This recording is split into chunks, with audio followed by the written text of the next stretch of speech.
마지막 날입니다. 답은 정해졌죠 사실.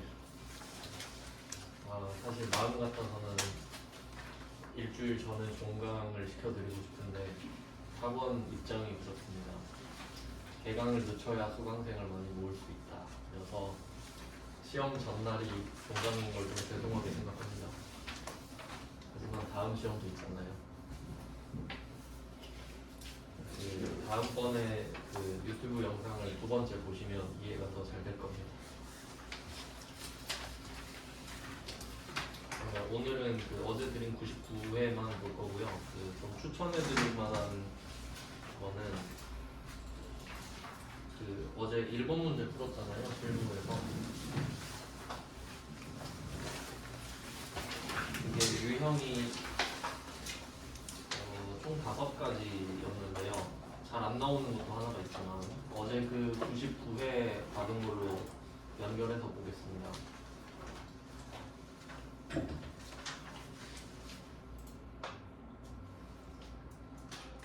그 폴더에서 다운로드 쪽으로 들어가 보시면 어제 받은 게 있을 겁니다. 어제 받았던 99회에서 3교시 폴더였죠. 똑같이 들어가 주시면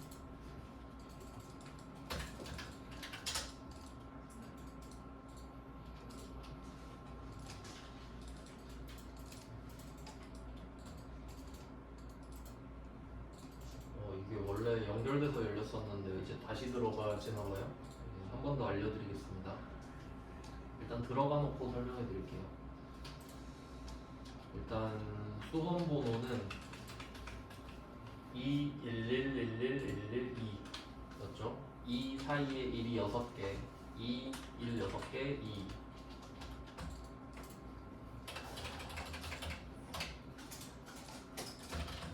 이름은 아무거나 쓰셔도 되고요. 실제로 시험 볼 때는 본명 쓰셔야 되죠. 그 다음에 유형은 역시 실제 시험에서 받으신 시험지에 유형을 골라주시고, 감독관 확인 번호는 여기선 6564입니다. 6564. 네, 이렇게 들어가서 어제 실무시험 1번 있죠? 5페이지. 나오는 문제가 여태까지 나온 걸로 설명을 드리면, 회사 등록, 얘는 원래 나오면 안 되는데 최근에 한번 나왔거든요. 거래처 등록, 계정 과목 및 적유 등록,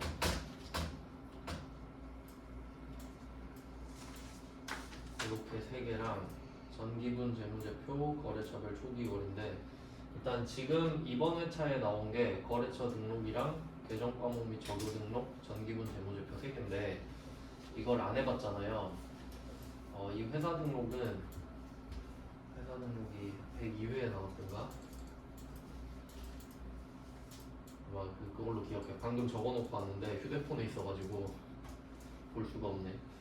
그 다음에 거래처별 초기 2월은 요건 좀 많은 편인데, 이게 순서가 바뀐 것 같아요. 대기 특별회가 아마 거래처별 초기 2월이었던 것 같고, 이거 기억이 안 나서 아직 안 보여드릴게요. 기출문제 파일이 있으니까. 그래서 1번의 그 부분만 한 번씩은 좀 해보셨으면 좋겠다. 최소한 얘는 범위가 딱 정해져 있으니까. 이거 말씀드리려고 메모장에 적어왔는데 휴대폰으로 찍고 있잖아요. 네, 그 생각을 못했네요.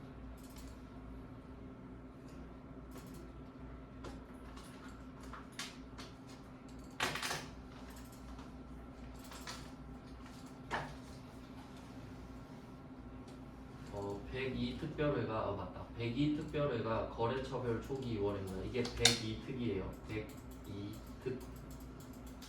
102회는 일반회가 있고 특별회가 있거든요. 그래서 102특별회 가장 최근 거가 거래처별 초기 2월이 있으니까 요거 한번 풀어보시면 좋겠고요.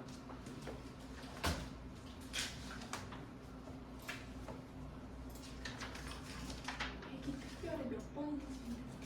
102특별회 1번에 3번으로 나왔을 거예요. 네, 1번에 3번으로 나왔어요. 4점짜리로 나왔어요. 그러니까 이 4점짜리가 이 거래처별 초기 2월 아니면 어제 풀었던 전기분 재무제표 이렇게 나오거든요. 근데 거래처별 초기 2월은 진짜 쉬워요. 한번 해보면 바로 하실 수 있을 겁니다. 다음 104회였던 것 같은데 104회가 아니군요.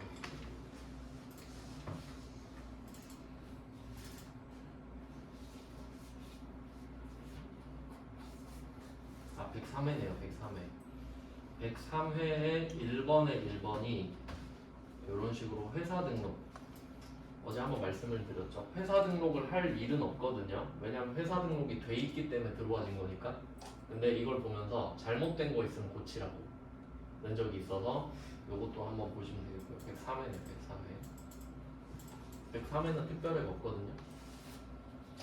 특별회가 코로나 때문에 뛰어앉으니까 그 반을 2개로 만든 거였는데 이제 뭐 별로 의미 없어서 다시 합친 것 같아요. 103회도 보시면 되겠고, 네, 그 정도 메모를 좀 해주시고요. 이제 어제 했던 거 이어서 보겠습니다. 한 회차만 제대로 좀 파볼게요. 이제 메인 매출 점표 할 차례잖아요. 일단 뭐 유형은 어제 유형만 불러드렸는데 이제 자세하게 보겠습니다. 7페이지입니다. 7페이지. 그러면 내용을 한번 볼게요. 일단 계산서를 발급받았다. 요거 한번 알려드렸죠? 계산서를 발급, 그러니까 수취했으니까 일단 매입 면세인데 여기서 봐야 되는 내용이 뭐냐를 생각을 해보세요. 제가 계속 부가세 때 강조했던 게 있는데 그 매입 쪽이 중요하다고 했고요. 우리가 물건을 사잖아요. 그 물건을 살 때 부가가치세가 붙어있냐? 그럼 과세, 안 붙어있냐? 면세잖아요. 우리가 면세 물건을 사면 부가세를 안 냈기 때문에 그 뒤에 후속 조치는 없습니다. 근데 내가 부가세를 냈으면 돌려받고 싶겠죠? 이게 쪼개지는 거죠. 낸 부가세를 돌려받는 상황을 공제라고 하죠. 공제 또는 환급. 보통은 공제의 형태로 되죠. 그러니까 내야 되는 세금에서 줄어드는 형태. 그 다음에 불공제가 있죠. 냈는데도 못 돌려받는 상황. 네, 이렇게 요약이 된단 말이죠. 그러면 이때 1번 문제가 적대란 말이에요. 거래처 영업부 대리 이순재 결혼식. 우리 직원도 아니고 거래처 직원을 축하하고 있으니까. 그럼 이게 적대는 불공제 사유가 맞죠? 네, 불공제 사유는 과세일 때 의미가 있죠. 면세인데 불공제 사유잖아요. 그럼 불공제 사유여도 부가세를 안 냈는데 공제를 받을 이유는 없으니까 아예 해당 사항이 없는 거지. 그래서 불공제 이전에 면세가 우선이라는 거예요. 그래서 결론은 면세다. 근데 이 문제는 일단 답이 그렇게 되는데 좀 조심해야 되는 게 뭐냐면 여기서는 계산서를 딱 받아버렸잖아요. 그러면 면세겠지. 근데 카드 점표 받을 수도 있죠. 카드 점표를 받으면 화환이 면세라는 걸 알아야 됩니다. 그러니까 화환이 면세인 게 포인트예요. 나름. 그래서 카드 점표로 받았다라고 할 수도 있으니까 그러면 카면이 되고 현금 영수증으로 받았다 하면 현면이 되니까 그 정도 스펙트럼을 알고 계세요. 그 두 개는 오답률이 높거든요. 그래서 지금은 답이 쉽다라는 거죠. 메인 매출 점표 가서 입력을 해보겠습니다. 7월 15일 유형은 매입 면세입니다. 53번이죠. 그러니까 이걸 적어놔야 되는 거예요. 매입 면세를 적어놔야 유형에서 오른쪽에 매입을 보고 면세 53을 보니까 53 쓰고 품목은 요건 답이랑은 상관없다 그랬죠? 그래서 최대한 계정 과목을 써주는 게 좋다 했는데 8 접대비라고 쓰겠습니다. 뭐 굳이 800까지 쓸 필요는 없으니까. 그다음에 공급 가액은 22만원.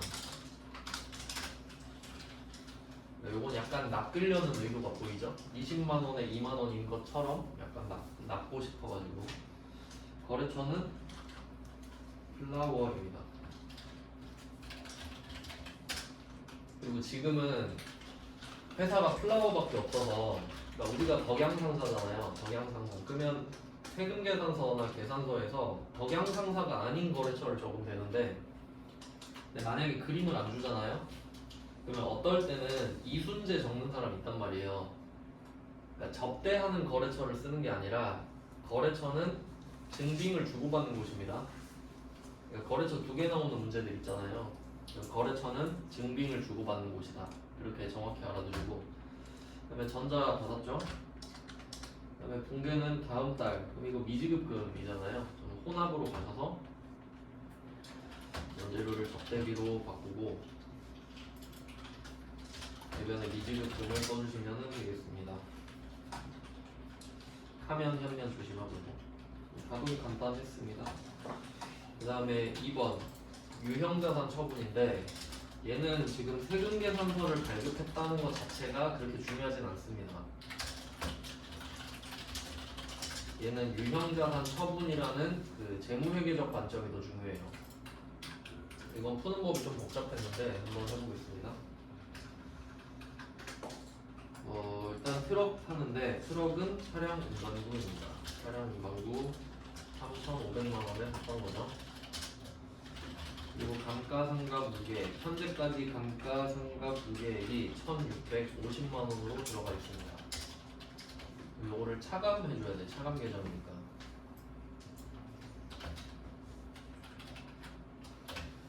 네, 그러면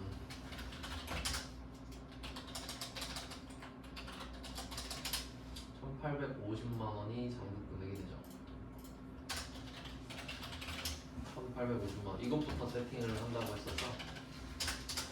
자, 그럼 장부 금액을 먼저 구하시면 되고 그 다음에 얼마에 팔았냐도 중요합니다. 처분 금액을 구해줘야 돼요. 처분 금액은 2천만 원입니다. 2천만 원에 부가세 별도라고 돼 있는데 그럼 우리가 2,200만 원을 받아야 되잖아요. 근데 어차피 200만 원은 내야 되니까 2천만 원만 적는 게 맞아요. 처분 금액은 부가세 제외입니다. 그러면 1,850이라고 생각하는 물건을 2천에 팔았으니까 기분이 좋겠죠. 그래서 처분 이익을 바로 인식할 수가 있습니다. 150만 원 기분이 좋겠죠. 그래서 요거를 먼저 찾아놓고 문제를 풀자 였거든요. 그러면 얘를 세팅을 해놓고 문제를 옆에다 풀어볼게요.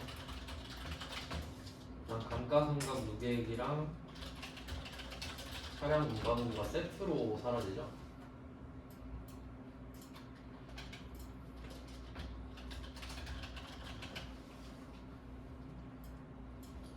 네, 요게 제가 1번이라고 설명을 드렸던 내용이에요. 이 두 개는 세트로 움직입니다.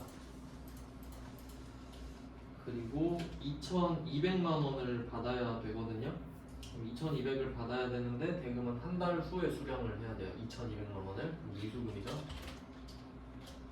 제품 매출 아니니까. 아까 그 접대비에 미지급금이 붙은 이유도 원재료가 아니기 때문에 미지급금이었고 제품 매출 아니니까 미수금이고 그리고 바로 옆에 부가세 예수금이 있죠. 네, 이렇게 하면 1번, 2번, 3번 세팅이 다 되는데 그리고 우리는 처분이익이 나온다는 걸 이미 알고 시작을 했거든요. 그리고 처분이익은 수익이니까 대변에 있겠죠.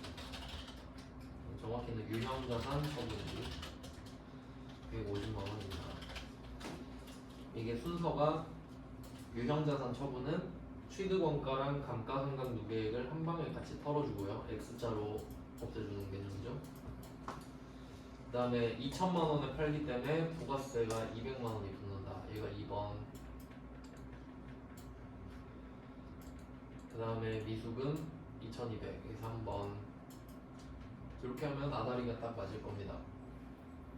그럼 이때 1번이 마이너스 1,850이거든요. 1,850이 빠지는 거죠. 3,500은 떨어지고 1,650은 오르는 거니까 순수한 금액은 1,850이 떨어집니다. 그리고 2번, 3번을 합치면 2,200을 받아봤자 200을 내야 된다니까 얘는 플러스 2,000이에요. 200 어차피 내야 되니까. 그럼 1,850이 빠지고 2,000이 들어오니까 150이 남잖아요. 그게 처분 이익이죠. 이렇게 됩니다. 이게 답이에요. 이렇게 세팅을 하시고 입력을 이제 해주시면 됩니다. 차변대로 5개 한번 입력해 볼게요. 그러면 유형부터 봐야 되는데 유형은 쉽게 나왔죠. 세금계산서 발급은 11번 과세. 얘는 뭐 따질 필요 없죠. 매출 쪽은 8월 1일에 유형은 11번입니다. 매출 과세 11번. 품목은 뭐 차량 운반부라고 쓸게요. 공급가액은 2천만 원이죠. 거래처는 명지 기계사. 전자 발급 했고요. 1번. 공개는 혼합밖에 안 됩니다. 공개 3번 혼합. 자, 이렇게 된 상태로 세팅을 해줄 건데 제일 먼저 해야 될 거는 제품 매출을 차량 운반부로 바꾸죠. 이거 보고 이거 쓴다고 했으니까 404번에서 F2번 누릅니다. 차량 운반부 가격도 다 바꿔야 되죠. 이건 판매 가격이고 차량 운반부 샀을 때 가격으로 바꿔줘야 됩니다. 3,500이죠. 네, 그러면 대변에 차량 운반부가 왔으면 차변의 감가상각 두개 같이 없어져야 되죠. 그럼 이때 차량 운반부가 번호가 208번이거든요. 바로 내려서 차변이잖아요. 짝꿍이 차변에 209 209 쓰면 바로 감가상각 누계액이 붙습니다. 금액은 1,650이고 네, 그 다음에 바로 또 차변 3번 만들고 미수금이죠. 미수금 2,200 대변에 미수금은 공사 미수금 조심해야 돼요. 이거는 건설회사에서 쓰는 거고요. 우리는 미수금. 그리고 나머지는 유형자산 처분이 해주시면 딱 아다리가 맞죠. 유형자산 처분은 연습을 많이 해야 되는 주제라고 알려드렸습니다. 그 다음에 3번 갈게요.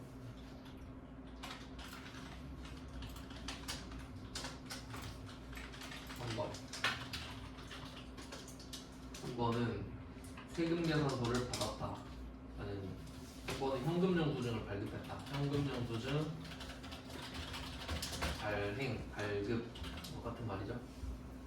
여기서는 부가세 표시하셔야 되죠. 안에 부가세 5만 원의 표시를 하셔야 됩니다. 과세라는 걸 알 수 있죠. 과세. 그리고 현금영수증을 발급했다. 그리고 조금 더 디테일까지 보면은 지금 현금을 받았잖아요. 그럼 현금을 받으면 현금영수증을 요청할 수 있죠. 그리고 만약에 계좌이체 받았을 때도 현금영수증 해줘야 되죠. 여러분 인터넷에서 그 계좌이체로 물건 살 때도 현금영수증 요청할 수 있습니다. 네, 그 정도까지 알아두시면 돼요. 그러니까 현금영수증 나왔다고 현금 이러고 있으면 안 돼요. 잘 봐야 됩니다. 그러면 유형은 현과죠. 과세로 발급했으니까 매출 현과 22번.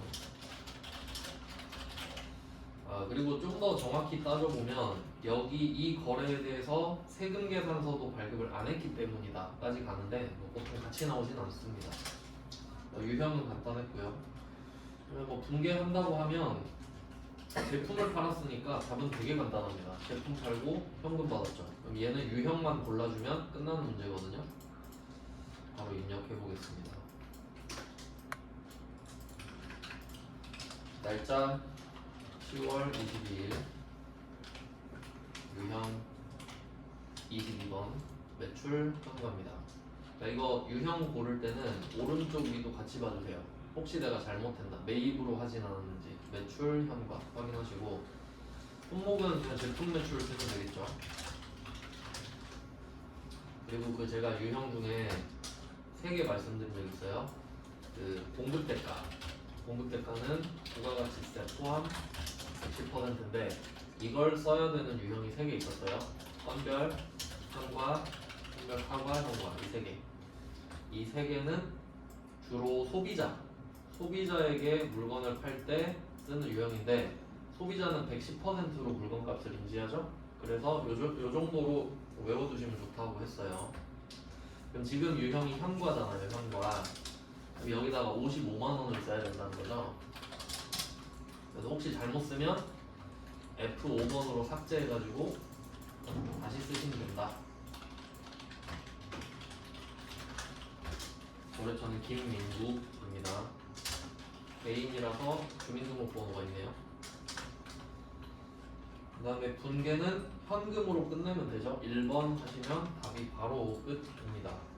제품 매출 현금. 이건 보너스 문제죠. 그 다음에 4번. 4번은 세금 계산서를 수취했어요. 수취하는 쪽은 조심을 해야 됩니다. 매입 쪽은 유형이 많으니까. 근데 여기서 불공제 사유죠? 6인승 승용차 어제 말씀드렸죠? 매입세 불공제 사유니까 매입 불공이 되겠습니다. 세금 계산서를 받고 불공제 사유면 54번 불공제 매입 불공.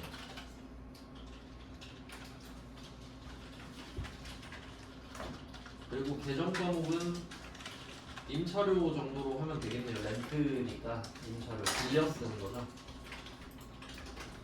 12월 1일 어제였네요. 어제 12월 1일 유형은 54번 불공입니다.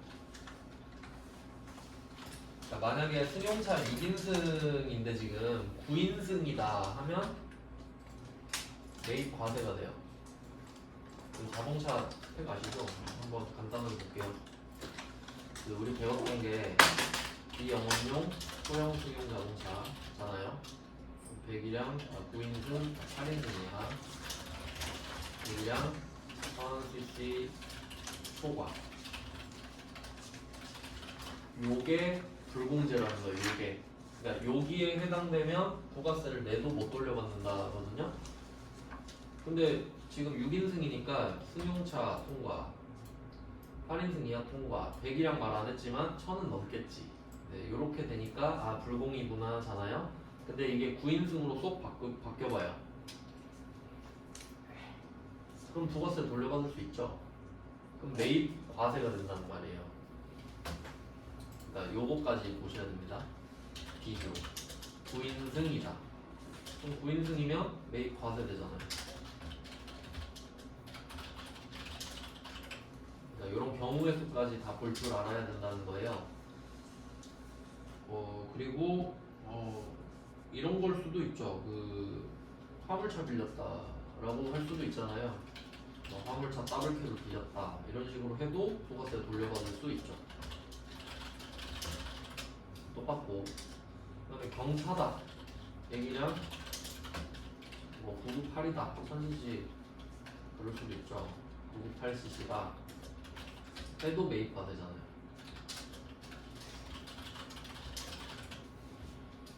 네, 요렇게 스펙트럼을 알고 계시면 되고요. 그러니까 총 봐야 될 게 4개입니다. 비영업용, 승용차, 8인승 이하, 배기량 1000cc 초과. 그러니까 4개 다 해당돼야 되는데 비영업용 같은 경우는 제조업이면 그냥 비영업용 당첨이기 때문에 영업용 자동차는 절대 안 나옵니다. 그러니까 택시 같은 게 영업용 차거든요. 그러니까 이건 우리가 건드릴 수 없겠죠. 그러니까 요 3개만 건드릴 수 있다는 겁니다. 알아두시면 되겠고 입력을 해보겠습니다. 그럼 얘는 차를 사는 게 아니잖아요. 렌트료 내는 거니까 임차료라고 할게요. 본사 영업부거니까 800번 임차료. 빌려 쓰는 건 다 임차료입니다. 복합기도 그렇고 정수기, 비대 이런 거 다 임차료예요. 빌려 쓰는 거면. 공급가액은 90만 원이라고 쓰셔야 되죠. 부가세가 포함되어 있으니까. 거래처는 자동차고요. 전자 받았고. 자, 불공은 밑에서 골라줘야 되죠. 불공은 F2번으로 자동차. 한 번에 자동차로 골라주시고. 그 다음에 분계는 보통예금이니까 혼합밖에 안 됩니다. 혼합 가서 원재료를 임차료 800번으로 바꾸고 대변에 보통예금. 자, 간단하죠? 이 정도는. 그 다음에 5번 가겠습니다. 5번이 좀 뭔가 복잡해 보이는데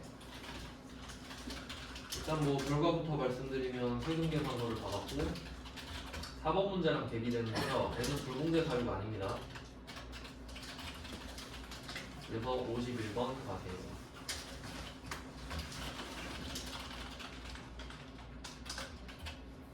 네, 뭐 51번 가세요. 불공제 사유가 아니면 뭐 바로 51번 가세요 되겠죠. 세금 계산서를 받았으니까. 얘도 입력하겠습니다. 12월 9일 유형은 51번 메이커가 되고요. 품목은 여기서 두 개죠. 비슷한 문제 풀어봤었는데 이때는 뭐 둘 다 적을 수는 없으니까 저는 500번 임차료 등이라고 쓸게요.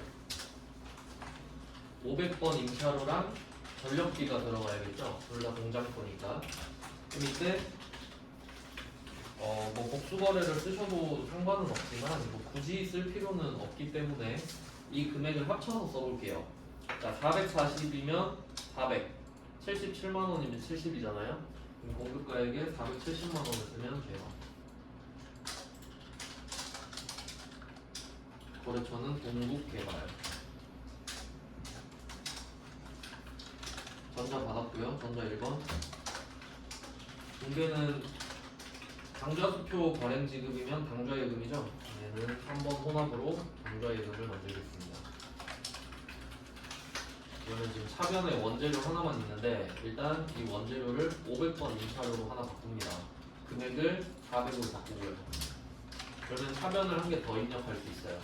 위의 금액과 다르기 때문에 차변을 하나 더 만들어서 전력비를 써주는 거죠.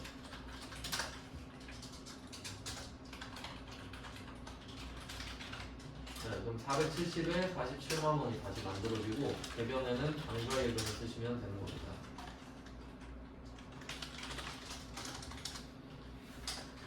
그래서 뭐 복수거래 하셔도 되는데 의미가 없다. 뭐 비슷한 문제 풀 때도 그렇게 말씀을 드렸었어요. 네, 이제 6번입니다.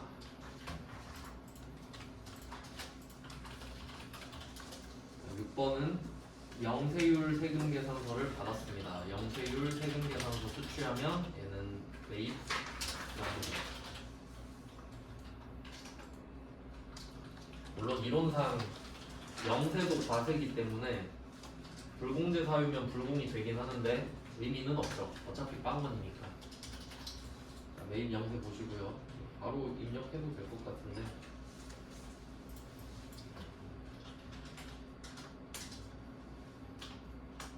날짜 12월 30일이고요. 유형은 받았으니까 52번입니다. 매입 영세. 매입의 영세. 품목은 원재료 샀대요. 원재료. 공급가액은 5천만 원. 거래처 화물 전자 받았어요. 네, 공개는 배서양도도 있고요. 우리가 발행해서 주는 엄도 있어서 혼합으로 가면 될 것 같아요. 혼합. 요것도 제가 강조해서 설명을 좀 드렸던 부분인데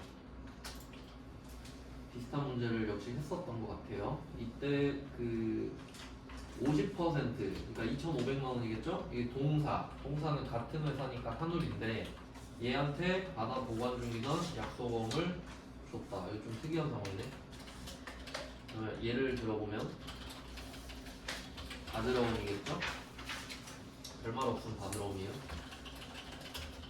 옛날에 어떤 공개가 있었냐 하면 이런 공개가 있었을 거다. 제품 매출 2,500 바드러움. 근데 얘가 특이하게 한울을 이겼던 거죠. 그러니까 한울한테는 사기도 하고 팔기도 하나 봐요. 뭐 그런 거래처도 있긴 있겠죠.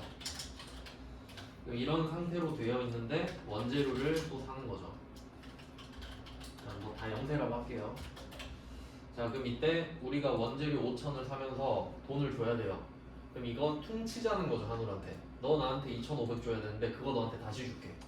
그럼 걔는 그거 그냥 없애면 되죠. 지가 받으니까. 우리 입장에서는 이 바드럼을 줍니다. 한울. 이게 되게 특이하네요.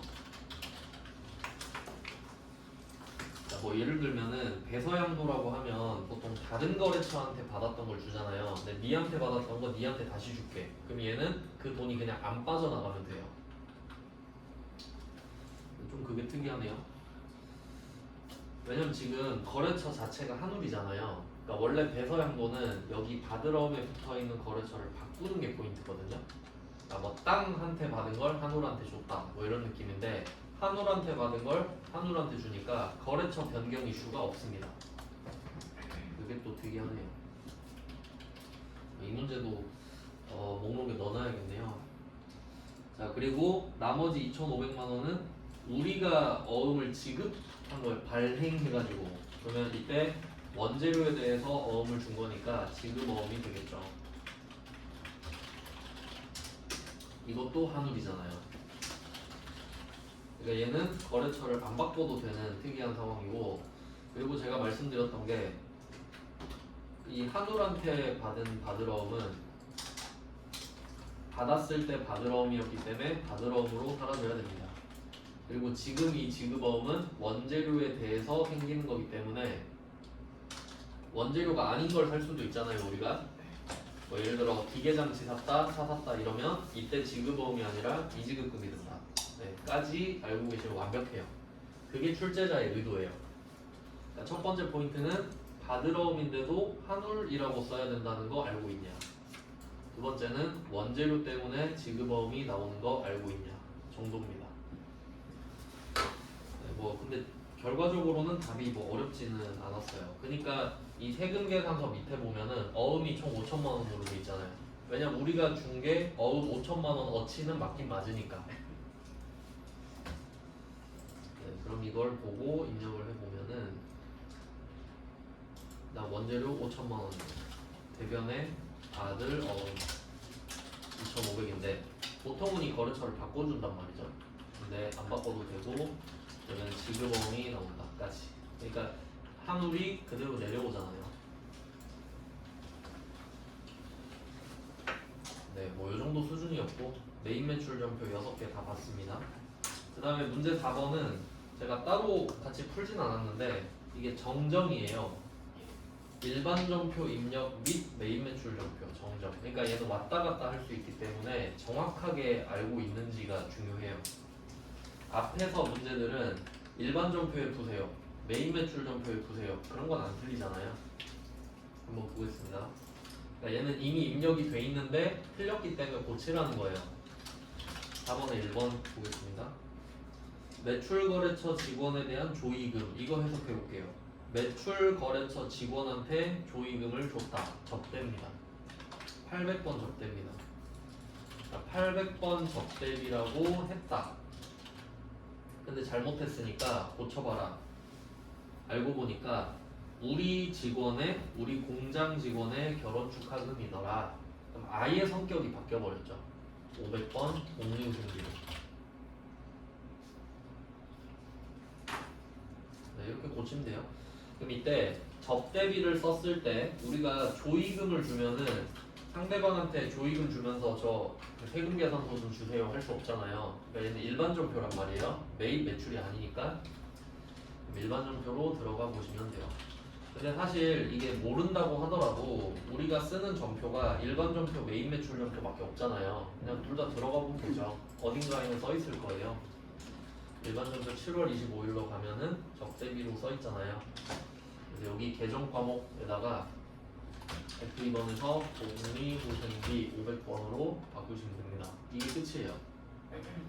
그리고 이것도 궁금하실 수 있겠죠? 결혼 축의금 지급. 근데 이거는 사실 제대로 써놨죠. 근데 여기서 포인트가 뭐냐면 적요 앞에 이 빈칸 있죠? 컴퓨터는 얘로 인식을 해요. 그러니까 이 숫자에다가 숫자를 안 쓰고 글자만 적잖아요. 그럼 컴퓨터는 어차피 인식 못합니다. 그러니까 우리 보라고 써놓은 거예요. 그러니까 얘는 안 건드리셔도 돼요. 그냥 참고만 하시면 돼요. 적용은 재고자산에서 8번만 쓰면 돼요. 그 외에는 다 무시하셔도 됩니다. 자, 4번에 1번 간단하게 풀어봤고요. 그 다음에 2번. 얘는 좀 뭔가 말이 많네요. 자, 얘는 그 세 번째 줄에 보시면 일반 전표에 회계 처리하였다. 이게 잘못됐다라는 소리 같아요. 일반 전표 회계 처리했는데 그 이후에 국세청 홈택스를 통하여 현금 영수증 발급 분임을 확인했다. 우리가 현금 영수증을 발급했다라는 거는 메인 매출 전표에다가 물건을 판 걸 테니까. 그래서 얘는 일반 전표에 가서 확인을 해볼게요. 11월 2일 일반 전표에 썼다고 하니까. 그러니까 이거 내용을 보면은 13만 2천 원이잖아요. 그러니까 딱 보면은 12만 원에 12,000원 이거거든요. 그럼 우리가 12,000원을 내야 될 거 아니에요. 근데 요거를 여기다 쓰고 있으면 12,000원을 안 내는 것처럼 회계 처리가 된단 말이죠. 근데 이거 잘못됐으니까. 자, 그리고 이거 고칠 때 조심하셔야 될 거는, 그럼 일반 전표에 있는 이 붕괴를 지워야 되거든요. 지우고 메인 매출 전표에 써 있는데 먼저 지우시면 위험할 수도 있어요. 여기 데이터를 활용해야 될 때도 있거든요. 그래서 일단 그냥 띄워놓고 메인 매출 전표에 먼저 옮긴 다음에 다 옮기고 나서 지우는 게 안전합니다.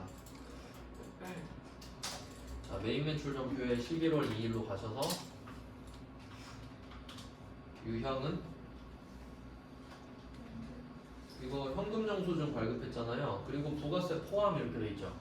그럼 부가세가 있고 현금 영수증 발급 아까 나왔었죠. 매출 현과. 유형은 22번에 매출 현과가 되고, 품목은 뭐 여기서 부품이라고 돼 있는데 부품은 왓에 대한 거예요. 근데 우리는 Y잖아요. 그 부품 왜 샀냐? 원재료로 쓸 거다니까 원재료가 맞죠. 정확하게는 계정 과목 쓸 때는요. 그다음에 공급가액은 12만 원을 쓰셔야, 아니다, 현과잖아요. 아, 현과라서 13만 2천 원을 줬네.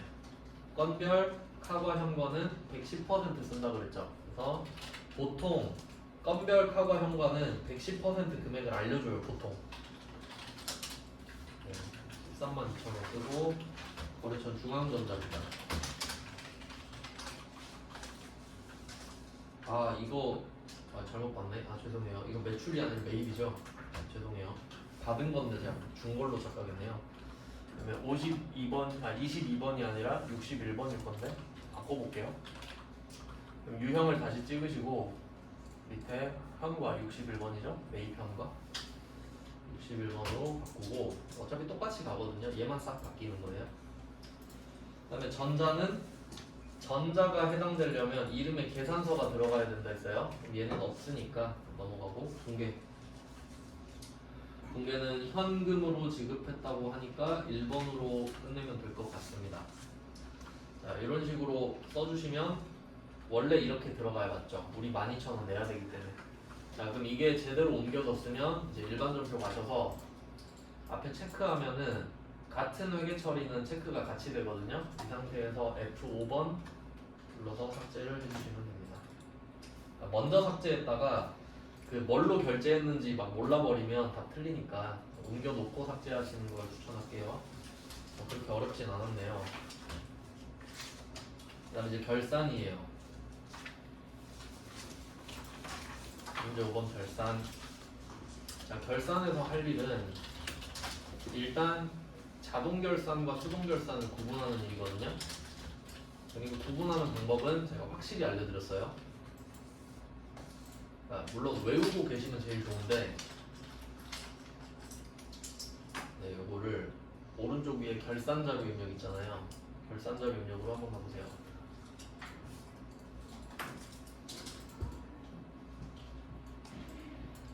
자, 결산 자료 입력 가서 엔터 2번 칩니다. 자, 이렇게 엔터를 2번을 치면 초록색 칸이 보인다 했죠?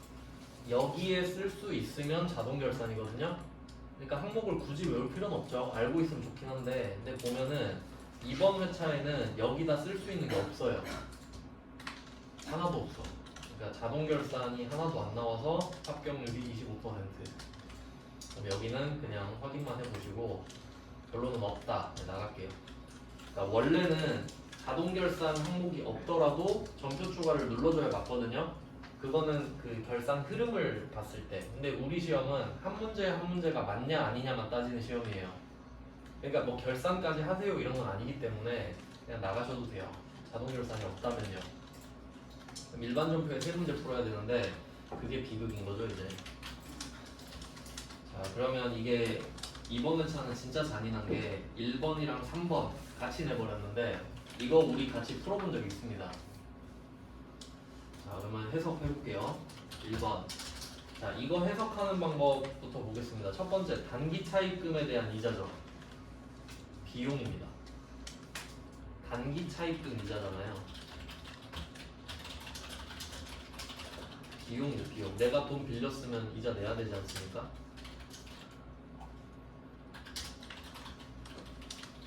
비용 이렇게 되고, 그 다음에 두 번째, 이자를 미지급이라고 써 있죠. 미지급이라고 돼 있죠. 후불인 거예요. 미지급, 아직 안 줬다는 소리잖아요. 그럼 요거는 후불 이렇게 되거든요. 자, 뭐 이런 식으로 찾을 수 있죠. 내가 돈을 줘야 되는데 아직 안 줬다라는 느낌이네요. 그럼 이 두 개를 조합하면 미지급 비용이 나옵니다. 사실 이름은 나와 있어요. 아, 단기 차입금으로 비용은 찾아야겠네요. 미지급 비용은 부채고요. 자, 이렇게 일단 이름을 찾고, 그럼 기간도 안 나와 있고, 그림으로 보면은, 자, 오늘이 12월 31일이란 말이에요. 그러면 이때 뭐 대충 사이클을 이렇게 그려보면 우리가 이 끝나는 시점 있죠. 이때 돈을 줘야 돼요. 이때 현금이 마이너스가 되는데, 오늘 12월 31일에 생각을 해보니까 아, 오늘 돈 주면 한 15만 원 줘야겠네 이 생각을 한 거예요. 그럼 머릿속에 15만 원이 떴죠. 그게 이자 비용이잖아요. 그럼 이자 비용 15만 원, 미지급 비용 15만 원 이렇게 되는 겁니다. 그러니까 좀 얘는 이해도가 있는 상태에서 풀 수 있는 문제죠.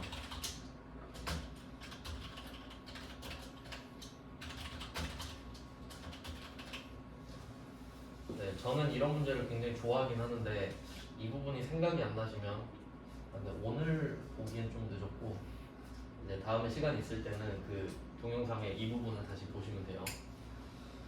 그리고 3번이 얘랑 비슷하니까 바로 한번 보겠습니다.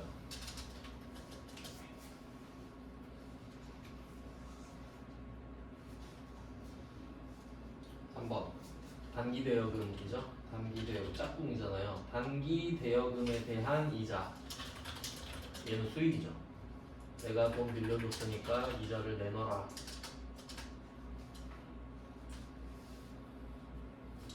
그리고 미수 나왔죠. 미수 못 받았다. 후불이죠. 자, 그러면 얘는 미수 수익이 되겠네요. 돈을 받긴 받아야 되는데 후불이니까 아직 못 받았다 이거죠. 미수 수익은 자산이고요. 그럼 요거를 또 인식을 하고 있잖아요. 30만 원.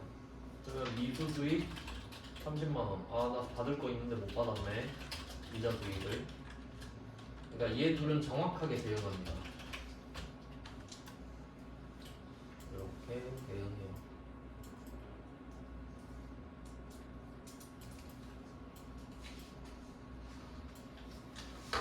네, 뭐 이렇게 1번, 3번은 그래서 보통 둘 다 맞았거나 둘 다 틀렸을 거예요. 그래서 요거를 각각 입력을 해주시면 되는 거예요. 그러니까 입력 자체는 안 어렵죠. 자, 수동결산, 지금 이번 회차는 수동결산이 세 문제인데 수동결산을 풀 때는 일반전표 입력에 12월 31일입니다. 그래서 뭐 첫 번째 거는 자변의 이자 비용 15만 원, 대변의 미지급 비용이었고요. 그다음에 두 번째 거 바로 넘어가면 얘는 미수 순서는 뭐 상관없는데 이자 수익 30, 미수 수익 30 이렇게 됐습니다. 입력은 쉽습니다.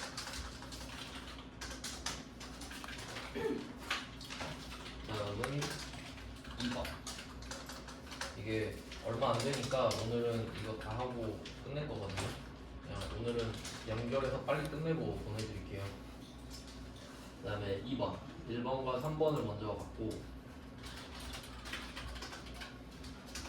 2번입니다. 2번은 이게 그 키워드가 유동성 대체거든요. 유동성 대체. 보통 유동성 대체가 자산도 있고 부채도 있긴 한데 여기선 부채로 주로 나와요. 그때 이제 또 나오는 게 장기 차입금이 유동성 장기 부채가 되는 상황을 말하거든요. 이것도 잘 나와요.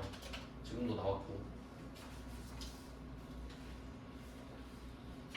네, 뭐 이렇게 됐어요. 그러면 내용을 한번 볼까요? 우리가 한미은행한테 5천만 원을 빌렸는데, 그러니까 이게 시기가 달랐나 봐요, 액수랑. 근데 그 중에 3천만 원은 내년에 갚아야 되죠. 그럼 장기 차입금이었는데, 이제 장기 차입금이 아니네. 요거니까 처음에 우리가 돈을 빌렸을 때는 뭐 보통 예금 들어왔겠죠. 3천만 원 장기 차입금 이랬을 텐데, 이렇게 됐었겠죠. 돈 빌렸을 때. 처음에 빌릴 땐 좋았지. 시간 지나다 보니까 드디어 내년에 갚네. 그럼 우리 입장에서는 장기 차입금이 사라지는 거죠. 이제 장기 차입금은 우리 입장에서 여유로운 부채거든. 천천히 갚아도 되는 거. 근데 이제 급한 부채가 생겼죠. 그게 유동성 장기 부채. 그러면 거래처는 똑같겠고 금액도 똑같겠고. 이게 답입니다. 이게 유동성 대체예요. 얘가 사라지면서 얘로 바뀐 거예요. 그리고 이거 응용 문제도 한번 말씀드렸었죠. 이 상태에서 만기를 2년 늘려주겠다 라고 은행이 하면 두 개가 X자로 또 바뀝니다. 다시 장기 차입금이 될 거기 때문에. 그게 세무 2급에선 2번인가 나왔었어요. 이제 여기서도 나올 수 있습니다. 참고하시고. 그러면 장기 차입금이 차변으로 없어지니까, 그리고 얘는 거래처가 필요하잖아요. 장기 차입금은 아직 안 준 돈이니까 한미은행을 꼭 써주셔야 되고, 금액은 3천만 원, 대변의 유동성 장기.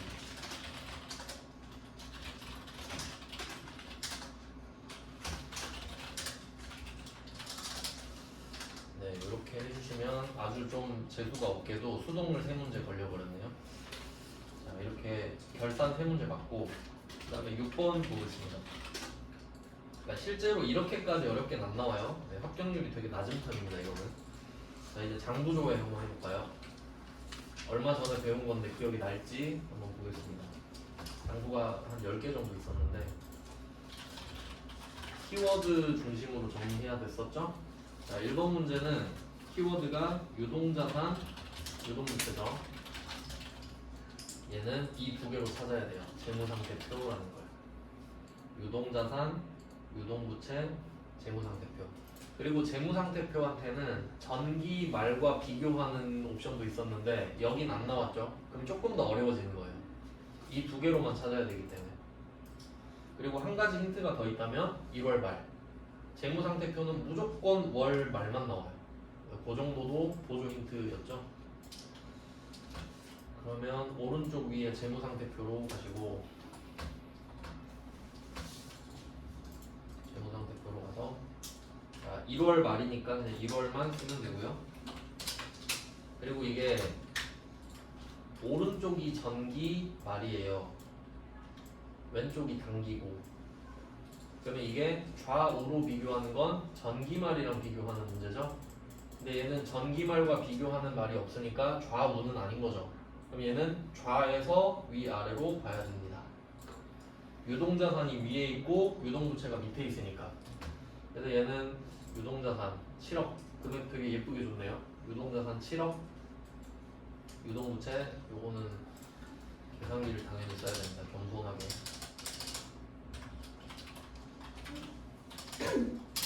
이렇게 하면 482, 358, 000 나오는데 이걸 적어두는 거죠. 482, 358, 000. 왜냐면 나중에 이거 한 번에 적을 거니까. 답안 작성에다가 적어두시고. 자, 얘는 뭐 간단한 편이었죠. 키워드 찾는 거. 그다음에 2번. 2번은 부가가치세 나왔네요. 자, 부가가치세가 나왔으면 셋 중에 하나입니다. 세금계산서 합계표, 부가가치세 신고서, 메인 매출장 정도가 되죠. 근데 얘는 과세표준과 납부세액을 물어보네요. 과세표준, 납부세액. 이거 본 기억나시죠? 금액이잖아요, 금액. 금액은 부가가치세 신고서. 왜냐면 최종 결과니까 금액은. 우리가 신고를 해야 되잖아요. 그리고 제가 부가가치세 신고서는 한 문제가 나온다고 생각해도 된다 했잖아요. 그러니까 어디서 나오지? 라고 생각하는 것도 괜찮아요.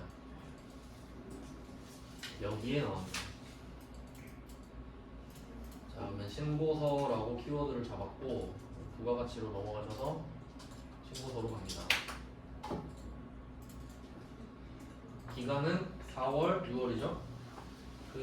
이거 날짜 입력할 때 일자는 안 써도 돼요. 그냥 4 엔터 엔터 6 엔터 엔터 이렇게 치면 되거든요. 자, 4, 6으로 들어갔어요. 제가 과세표준 뭐 말씀드렸는데 과세표준은 매출액을 말해요. 매출액. 그럼 이때 9번의 합계가 답입니다. 과세표준은 9합계입니다. 아, 금액의 합계, 금액의 합계, 금액까지 가야 돼요. 과세표준이니까. 그 다음에 납부세액은 17, 18 사이 17, 18 사이에 납부세액이 있죠. 납부환급세액. 답이 두 개인 거예요. 297, 000, 000 7, 621, 000 이렇게 두 개입니다. 두 개를 쓰셔야 돼요. 자, 이건 봤고요. 뭐 그렇게 어렵지 않았습니다. 그러니까 왜냐면 5번에서 너무 어렵게 냈기 때문에 6번을 쉽게 냈던 것 같아요. 그 다음에 3번은 세무가구 나왔죠. 거래처 나왔네. 얘는 거래처잖아요. 거래처 원장이죠. 세무가구 플러스 외상매입금 나왔으니까 계정 과목은 항상 같이 나옵니다. 거래처 원장. 무난하네요. 이거는 저는 장부 조회만 보면. 다시 회계관리로 넘어가자고. 거래처 원장.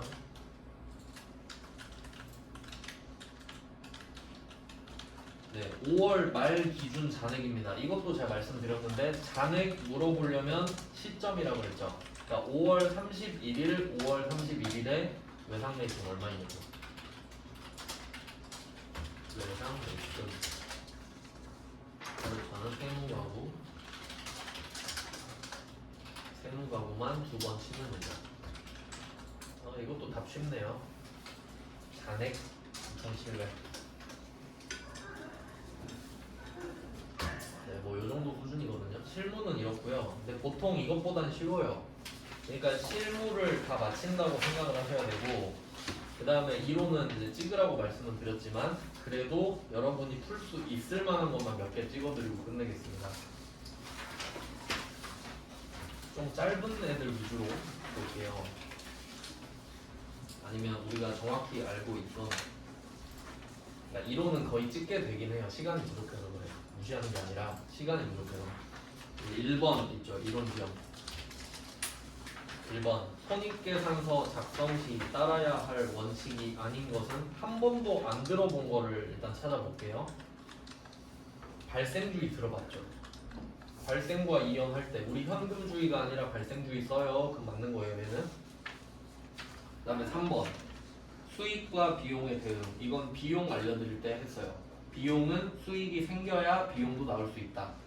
그게 수익과 비용의 대응이고, 가장 적절했던 게 매출 원가가 있었어요. 80에 사와서 100에 팔았다. 그럼 100이 수익, 80이 비용이죠.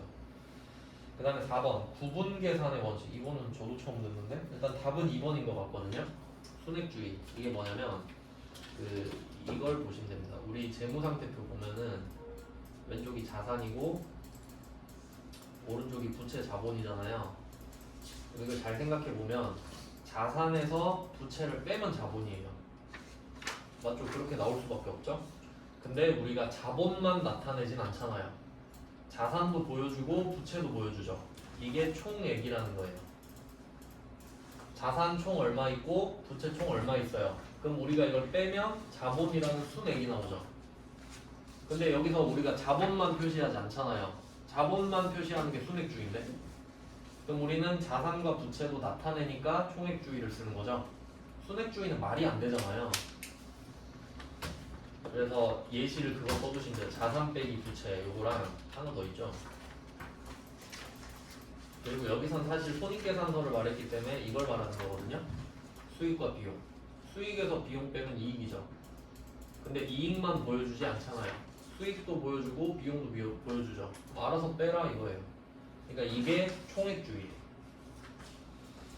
그래서 뭐 답은 그렇게 되고요. 이 정도는 풀 수 있겠죠?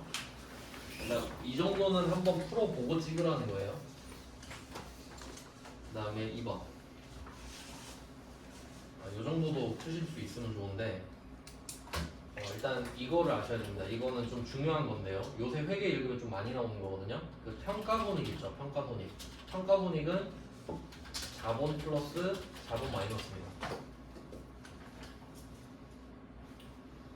그러니까 원래 이 부분이 그 세무 2급에 많이 냈던 건데 이제 회계 1급에서도 슬슬 내기 시작하는 것 같더라고요. 네, 일단 이렇게 하고 나서 좀 볼까요?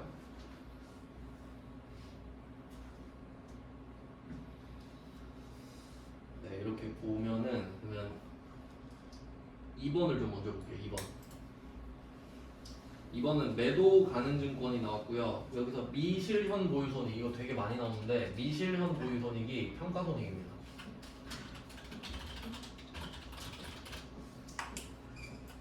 미실현 보유손익. 왜냐면 이게 보유하고 있다라는 게 안 팔았다는 소리잖아요.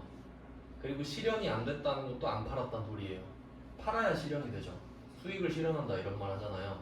그래서 이렇게 말장난치는 거지. 그리고 기타 포괄 손익 누계 이거 자본에서 배웠던 기억 나시나요? 네, 기억 안 나도 자본이에요.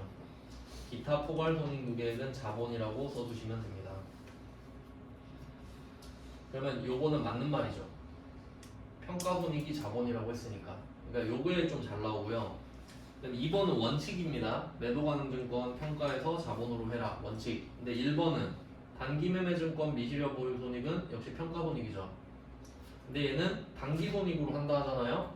근데 얘는 맞죠 또 단기 매매 증권은. 그러니까 이 두 개가 엄청 잘 나와요.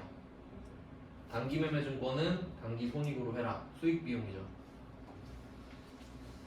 네, 이게 원칙인데 단기 매매 증권은 평가 손익을 단기 매매 증권의 평가 손익은 수익과 비용이기 때문에 이 정도는 좀 알고 계셔야 됩니다. 엄청 많이 되거든요. 네, 그래서 두 개는 세트고요. 네, 그 다음에 4번 단기 매매 증권은 유동자산으로 분류한다. 이것도 배웠죠. 그럼 답이 3번이잖아요. 그러니까 이 정도는 좀 풀면 좋겠다는 거죠. 그럼 3번이 왜 틀렸나 보면은 만기 보유 증권은 만기까지 보유할 거죠. 그럼 만기까지 보유한단 말은 시세가 오르든 말든 관심 없다는 거거든요. 근데 공정가치로 평가를 한다? 말이 안 돼요. 시세에 관심이 없으면 평가를 하지 않습니다. 그러니까 만기 보유 증권은 평가를 안 한다 정도만 아시면 됩니다. 원래는 그 상각 후 원가라는 걸 쓰는데 이름까지 알 필요는 없고 만기 보유 증권은 평가를 안 한다까지만 볼게요. 그 다음에 3번도 좀 쉬운 것 같은데 3번 재고자산으로 분류되는 경우 재고자산의 목적은 판매죠. 그러니까 판매만 찾으면 돼요. 1번에 판매 보이시죠? 재고자산 판매 체크하고 끝입니다. 이런 건 진짜 주워 먹어야 되죠. 그러니까 실기가 어려워서 필기를 좀 쉽게 준 것 같아요. 우리가 건드릴 수 있는 게 잘 없긴 한데 이 정도는 좀 쉽네요. 그 다음에 4번 이 정도도 좀 할만할 것 같은데 얘는 첫 번째 줄에 다른 종류의 자산과의 교환 이렇게 볼게요. 이거 다 할 거 아니에요. 쉬운 것만 보는 거예요. 자, 다른 종류의 자산과의 교환 이렇게 돼 있잖아요. 요거는 좀 그 중요한 개념이라서 알려드리는데 예를 들어 A랑 B랑 바꾼다고 할게요. A랑 B랑 바꿔요. 이건 그냥 상식으로 풀 수 있거든요. 근데 뭐 예를 들면 A는 차를 주고 B는 비품을 주고 이런 거예요. 그러니까 둘이 아예 다르잖아요. 그럼 우리가 A라고 해볼게요. 간단한 예시로. 그럼 우리가 지금 비품 받았죠. 차를 주고 비품을 받았단 말이에요. 근데 우리가 비품을 취득했으니까 얘를 얼마로 하지? 이렇게 한단 말이에요. 그러면 우리는 보통 이런 생각을 해요. 내가 차를 주고 비품을 받았으니까 이 비품을 중고나라에 쳐봐. 얼마 정도 하지? 궁금할 거 아니에요. 근데 그게 중요한 게 아니야. 회계에서는 내가 준 돈이 우선입니다. 그러니까 내가 차를 주고 비품을 받았잖아요. 그러니까 이 차를 현금으로 한번 생각해 보세요. 현금으로 생각해 봐요. 그러면 만약에 내 차가 100원이에요. 100원. 비품이 120원이라 할게요. 그러면 일반적인 생각은 어때요? 내가 비품을 받았으니까 비품 120원이네 이럴 거 아니에요. 근데 그게 아니라 돈을 줬다고 생각해 보는 거예요. 그럼 우리가 주는 차가 지금 100원이거든요. 그럼 이거 팔면 100원이죠. 그럼 얼마 준 거예요? 100원 준 거지. 그럼 이 비품이 120원인가요? 그럼 말이 안 돼. 비품도 100원이에요. 요런 논리를 세우면 이런 거 배워본 것 같지 않나요? 제가 그 말씀드렸었는데 기억이 안 나는 거겠지. 내가 말을 안 했을 리가 없으니까. 강북금액에 뭐라고 쓸래 하면 1번 취득원가, 2번 공정가치라고 했단 말이에요. 그럼 내가 지금 비품을 취득했잖아. 그럼 취득원가는 100이죠. 내가 100원짜리 차 줬으니까 차 100원짜리 줬잖아요. 그러면 이 비품도 100원이라고. 내가 취득하느라 100원 썼으니까. 근데 만약에 내 차가 세상에 하나밖에 없는 거여서 시세가 없어. 그럼 어떡하겠어요? 네 거 얼마냐 이래야지. 그러니까 차 받았을 때 기억 안 나요? 차 받았을 때 취득원가가 없으니까 시세로 갔잖아요. 그러니까 그러면 얘도 똑같이. 그럼 비품 120으로 가야지. 없으면. 내게 시세가 없으면. 그런 개념인 거예요. 그러니까 사실 이게 어려운 주제긴 한데 본질적인 건 똑같기 때문에 지금 한번 알려드리는 겁니다. 자, 그럼 결론은 취득 원가는 돼 있잖아요. 유형자산의 취득 원가는 교환을 위해서 제공한 내 자산의 공정가치. 맞죠? 내 차가 100원이라 했으니까 네, 뭐 괜히 한 것 같네요.